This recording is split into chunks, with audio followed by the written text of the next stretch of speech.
Chapter 3, Democratization of Industry. Be not yet called rabbi, for one is your teacher, and all your brothers, no call your Father on heaven, for one is your Father who is in heaven. Neither be called the Master, no one is the Master, even the Christ. No gentle that they accounted for the rule of gentilism, Lord, and their once exercised authority over them. But no, not so among you. Whatsoever become a greater among you, and shall you minister whatsoever would be first among you, and shall be servant of all. Mark 10:42 through 55.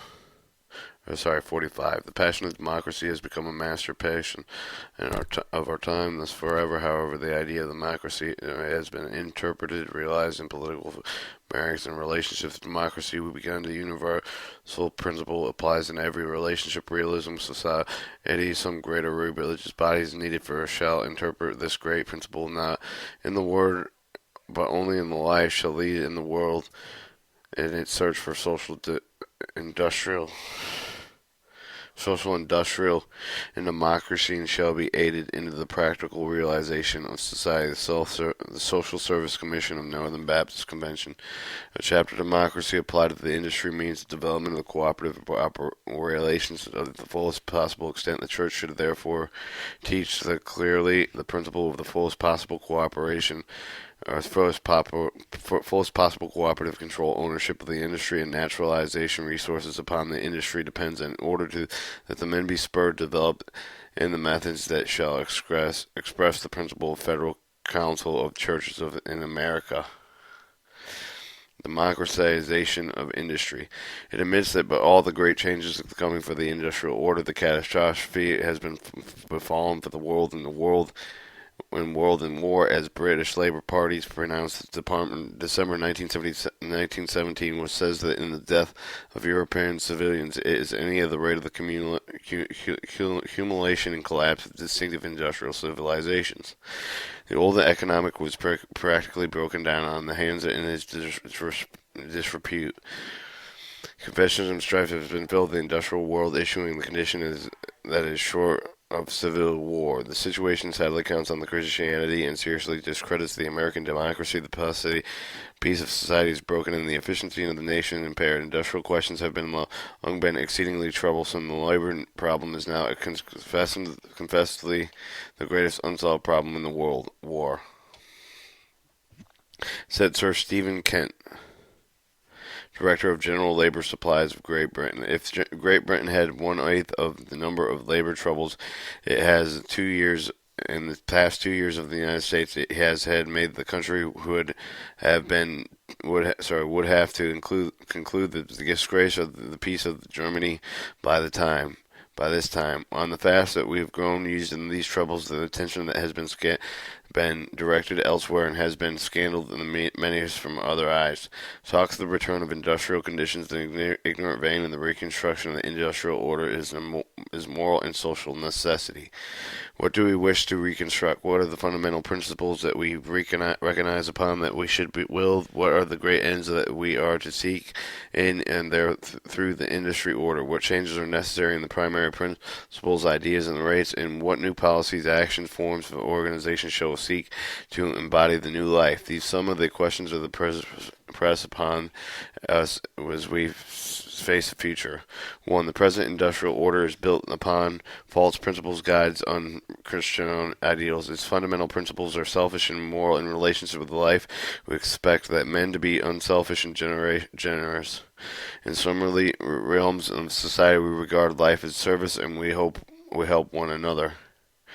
But in one realm, we affirm that all law is selfishness and expect men to be self-keeping. In our relation, we accept that it is a matter of the course of men that we live and labor for one end of the gain. We should be shocked to find a teacher or preacher or missionary who chooses the line of work for the sake of the income and riches. But except for a man to engage in the business for one of these ends, for this one end only. We do not expect to be unselfish in their commercial life. we are flatly told, in fact, that to take away hopes of the large money gains from men is to cut off the nerve of the effort. It is assumed that selfishness and self-interest must be fundamental principle of economic action. However, it may be another realm of life. Whatever principles may prevail there, it is assumed that the men in the economic world were getting all they can for themselves and all giving as little as necessary to others. Men are free to do another. Men are free to do another to the death, provided only the arena but be the market and the instrument of bargain. Now, the principles of self-interest, competition, but the natural nature of the case are principle of confusion and division. The methods of competition and self-seeking causes of friction and warfare. So, such principles and methods afford the industrial world to be seen of anarchy and strife. They allow economic injustice to thrive. They give scope of reign of tyranny in society. They sanction and justify predatory self-interest in men. It is impossible for men to brotherly and economic orderly built on selfishness and competition. The goodly fellowship of the apostles could not operate the present industrial system, making it work either just or peaceful. Our duty is therefore clear. All who believe in the human brotherhood and the golden rule are called to repudiate the false principle of our economic life, to honor the true principles of human association. They are called to change the economic order to make it possible for one to be Christian. They are to create a social order that will set a premium upon cooperation and brotherliness. They must build an industrial system that induces men to look on others' goods and take thought for one's common welfare. Competition is forth as the law of the universe, says Maurus in a letter to Kingsley. This is a lie. This time is come for us to declare it that it is a lie by the word and the deed. We'll all admit that the prophet movie violates the work of the artist and the physician and the minister in the ministry. We now say that the prophet movie vitiates no less than the making of the pig iron, running of a railroad, the conduct of a mill, and the plans of a corporation. We must teach the life as the service and one talents of his or her means of service. We must take the young men and young women to enter in the life of business industrial with the same ideas, motives that cherish in the family and the church. We must learn to measure the success in life not by the amount of the measurement one has gathered, but to service he has rendered.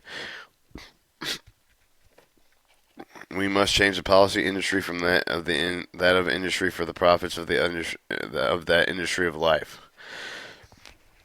The time has come for believers in the kingdom of God to affirm the principles of cooperation, labor, co-partnerships, and industrial democracy. Our task is to honor the true principles of the human association in the industry as the church, to say that all human relations must be personal, human, just, brotherly relations. Men will play according to the rules of the game. If society wants better conduct of men in industry, society must change the rules of industry system. 2. We must make these ideals effective new methods of industrial organization. These 3 stages in development of industrial life. The first is called status. This is represented by the slavery's various forms. Here, the worker is born into a certain status and condition. He has little voice in choice of work and little share in the proceeds of labor. This stage has practically passed away in the form that it is feared impossible in civilized lands. The second is what we call contract. This is a system that generally exists throughout the world. It is known that various names, but on the bottom of its wage system, one of the side of its employers, whether an individual, company, or corporation, who has some work to do for what's willing to be paid by the certain wage. On the other side of the working people, other few, many organized, underorganized. These possess their strength, skills, and labor power, which they are willing to sell for a certain wage.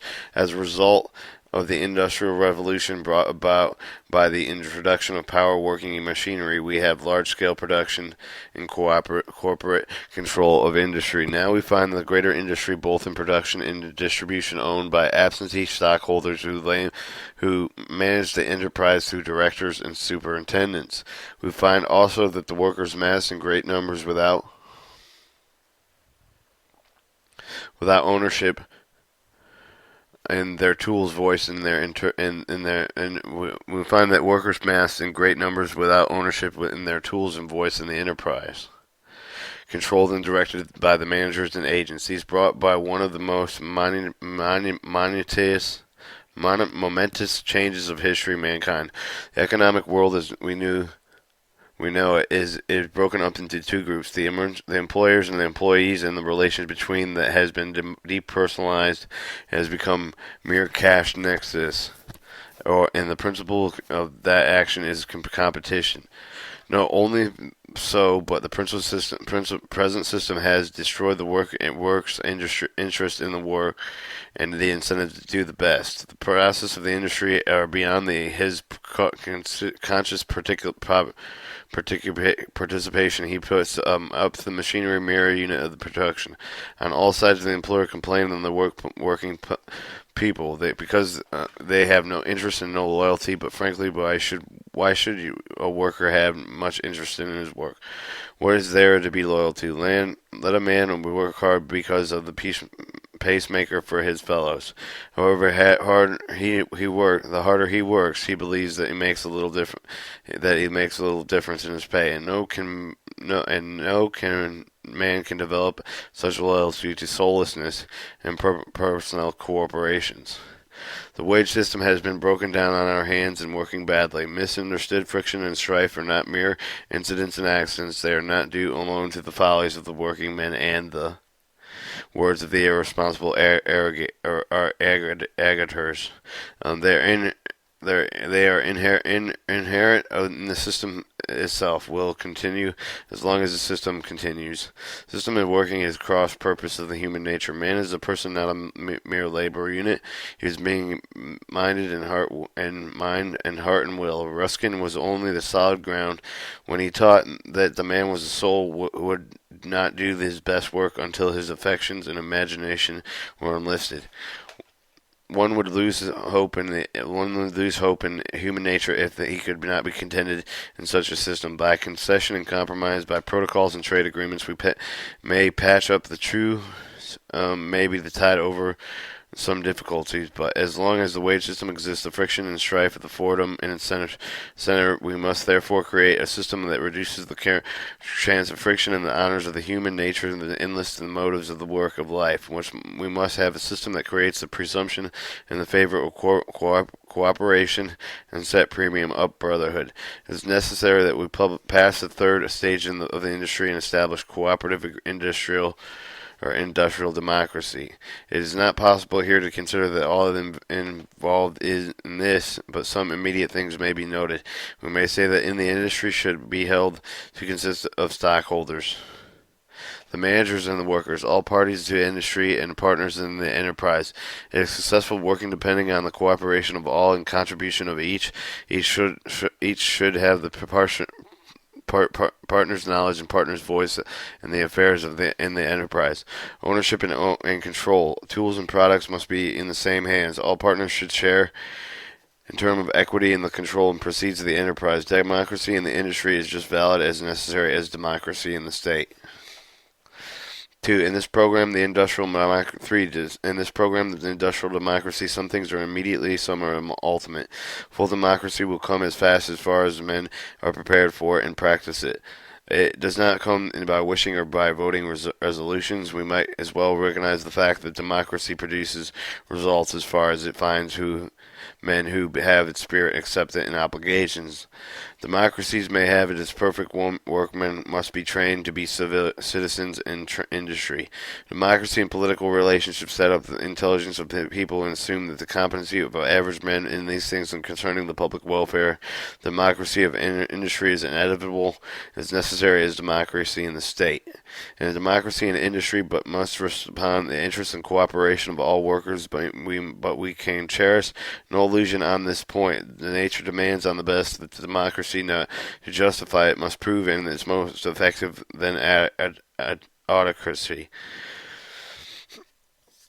The successful practice of democracy in industry depends on the interest and the skill of the workers. How to secure this one is a serious problem before society. Our present industry system has not been succeeded at this point. It's wasteful both in human and social values, and it's wasteful in Only few workers really do the best work of which they are capable, and in which some of the workers are really unskilled and will not try to be efficient.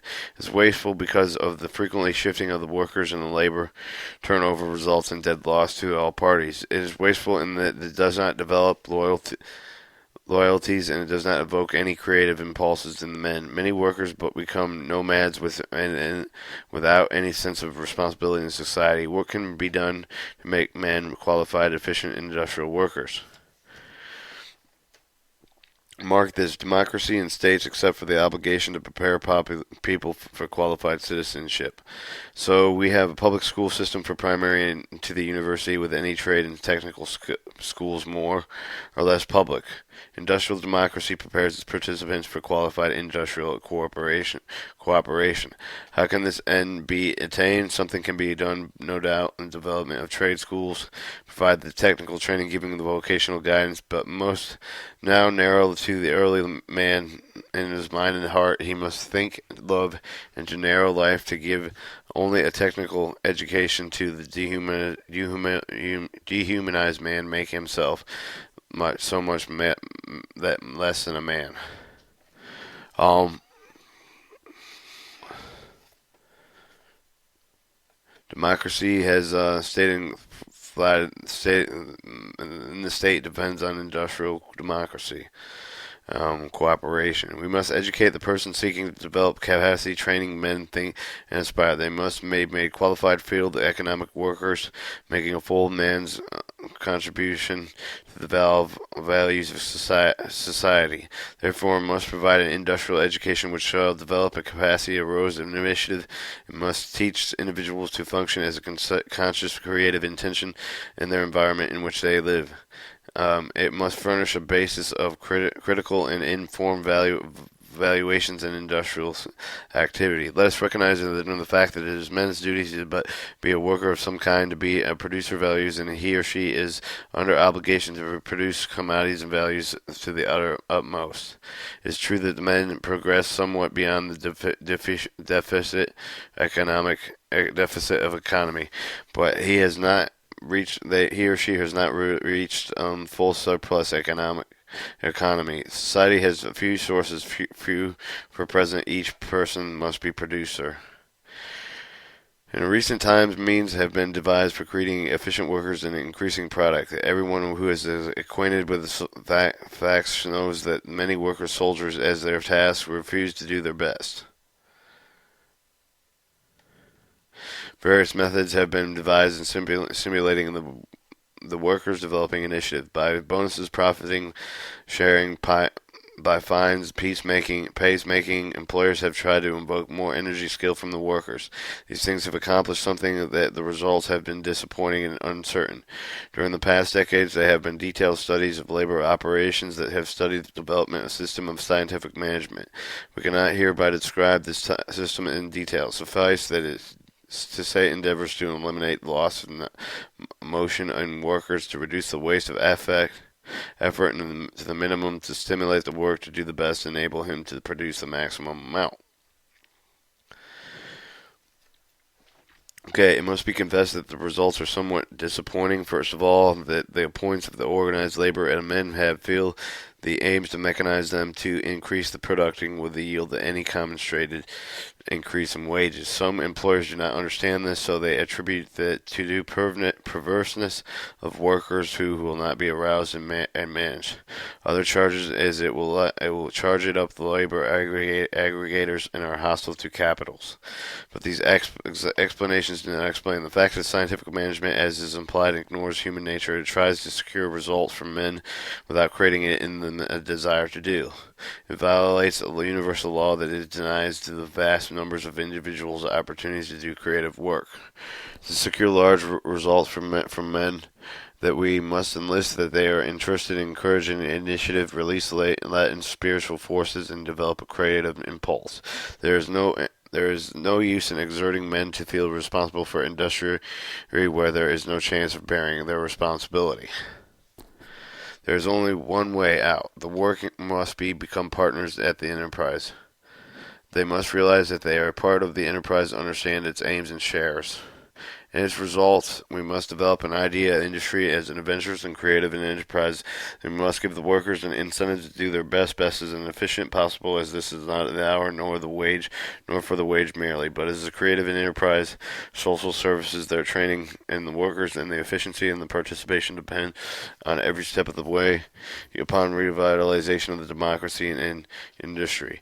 Preparation for the democracy and means of to the ends of we have labor unions and have collective bargaining. The churches have affirmed the right of the workers and employers to organize that they have approved conciliation and arbitration of industrial disputes. They further state that the first method of resolving the democracy in the industry is collective bargaining. This principle is agreed to the reporting of the employers section of the Federal Commission of Industrial Relations. The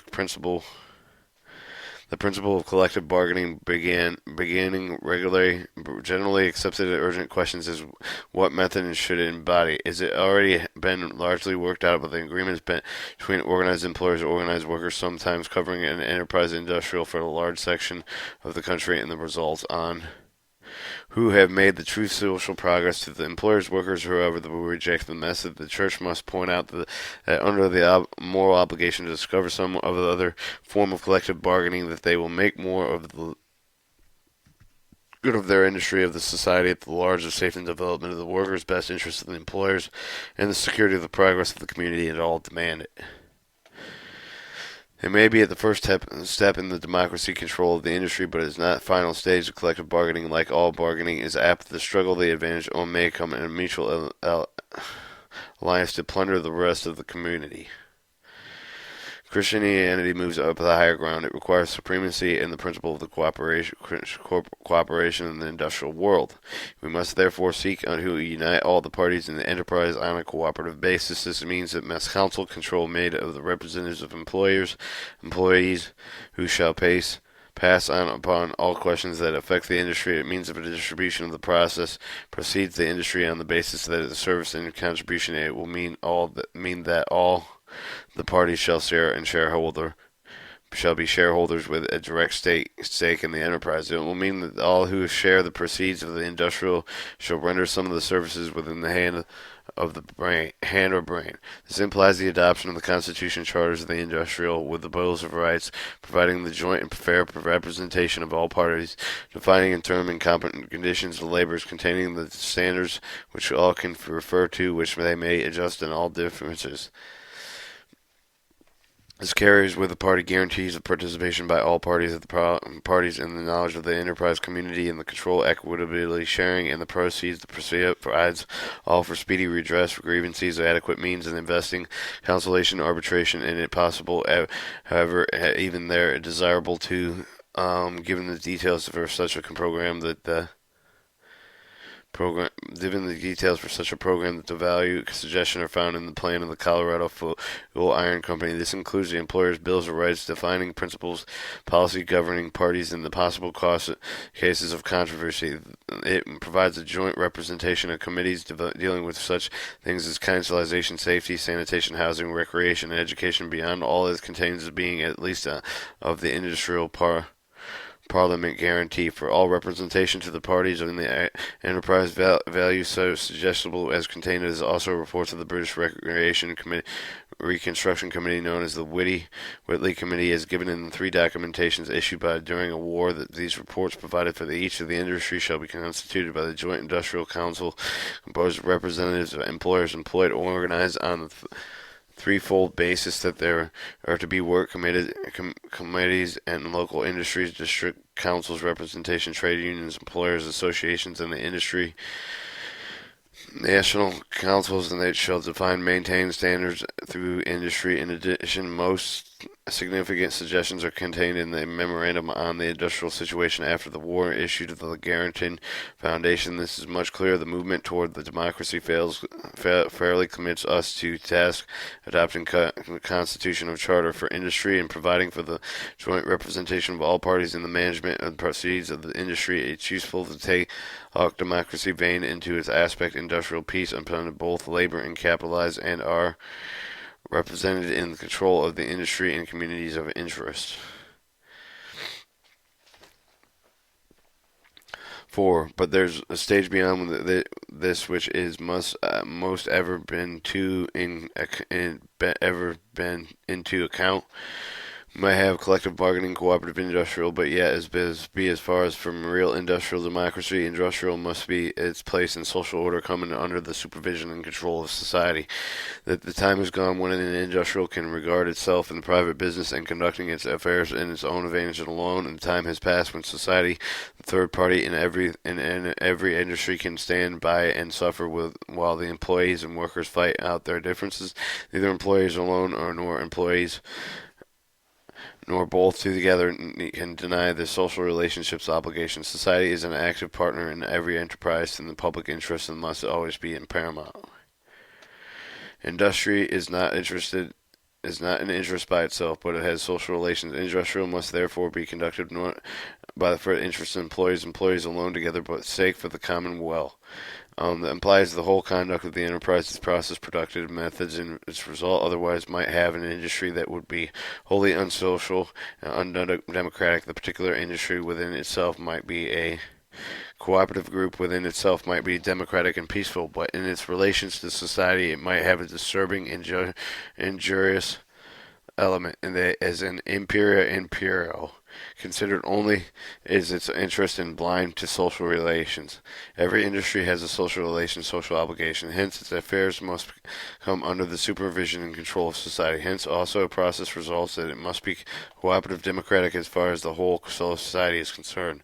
Labor unions, collective bargaining, trade agreements, labor partnerships that are greater than themselves as means as the end, but they never can be the end itself. Labor unions, if strong enough, might bring on an intolerable tyranny, bring on an entire labor co-partners might come to close a corporation, and plunder the public. The Christian and democratic principle applied to the industry demands that industry be socialized, recognized by with a social relationship obligation. It insists that no group or no combination of the groups engaged in the industrial process shall seek merely their rights or privileges. It demands that every group shall consider the duty and the common welfare, that it shall regard its part of the work as a ministry of service, shall it ask how its best cooperative with all other groups to promote the general good. It can tolerate neither the despotism of capital nor the tyranny of labor. When the deadlock and the struggle become obvious, then the common good is the voiced demand that some of the method be found to be expressed the desires of the whole people and to exert the social control. This implies a full socialization of industry that is discussed more and fully in the next chapter. For the present our duty to interpret and apply the democratic principles in its relation to the industry. The Church have declared that democracy is a social expression of Christianity, and have affirmed that we must realize democratic principles in the industry not less than in the state. The Church should therefore clearly teach the principle of fullest possible cooperative control, ownership in the industry, the natural resources upon the industry depends, in order the man we spurred to development of the method shall express his principle more than that. The Church must arouse and inspire the men, go forth and reconstruct the industrial order on the basis on brotherhood, cooperation, and those all participate in the industrial shall become partners in which each other co-workers in God in service unto the humanities. Industrial become a religious experience, developing mutual service, sacrifice, and the expression in the economic terms of the fatherhood of God and the brotherhood of men. And the fine democratic principle must be accepted in industrial as in a full value. It is unnecessary to say autocracy of industry that is no better than autocracy in the state. It should be unnecessary to say that further democratic principle is valid in one relationship as other, and those who seek democratic faith should therefore seek to interpret the principle in the industrial order and seek to realize it in fullness. The possible of the struggle of the democracy and industry will pass through the same stages as democracy in the states, as here in the Magna Chartas and Bills of Rights in political life. So there was Magna Chartas, Bills of Rights in economic world, as there is a constitutional guarantees the political realm. So there must be constitutional guarantees in industrial order. In a world that there must be some constitutional guarantees, which define safeguard of the rights of men in the industry, which recognize the industrial management derives in the just power for the consent of all parties, in which to provide the wealth, in which it is of all, and all shall be in by all of and for all. In the light that we see that the many of the measures highly approved of the men do not really make the democracy welfare for the workers good, but we must not call it democracy, accept it and accept it as finality. Profit sharing recognizes that there is something more than wages, but there must not be step toward the goal. Here is the often good, maybe the enemy of the best, and the best. We do not have democracy till we have all parties meeting the partners and having a direct voice in everything that concerns the enterprise. We do not democratize the industry until the conduct of the enterprise, both in process of the products, rest upon the consent of the participants. There may be collective bargaining, there may be committee on the conference of minor matters, but we do not have democracy as long as the decision rests on one of the party deals with the employees' lives. We do not have real democracy till the distribution of the product is common consent and industrial is total process by all and for all. The various plans for proposed lessen industrial strife, secure industrial justice, such as profit sharing, compulsory arbitration protocols, trade agreements, are all good enough in their way. They may do something in emergency measures as reduce warfare. They may not work out the results desired. But as best the politics and makeshifts can never bring industrial peace, for they stop the shortage of fundamental conditions and deals only for the surface systems. We have friction, warfare in the industrial world today because human relationships are broken and disturbed. We can never have peace until we have gone down beneath all surfaces differences and have dealt with the fundamental human relationship. We must therefore bring all about in the community, such as the spirit, brotherliness, sense of the justice as will rule, and men in all relations. You must realize that the men were men and brothers before they were employers and employees. We are just in relationships between them in terms of justice, love, and brotherhood, and reconstruction, industrial order on Christian basis. Democracy is both of a faith as a practices with a reality as far as defined as people who would see as good and work toward it.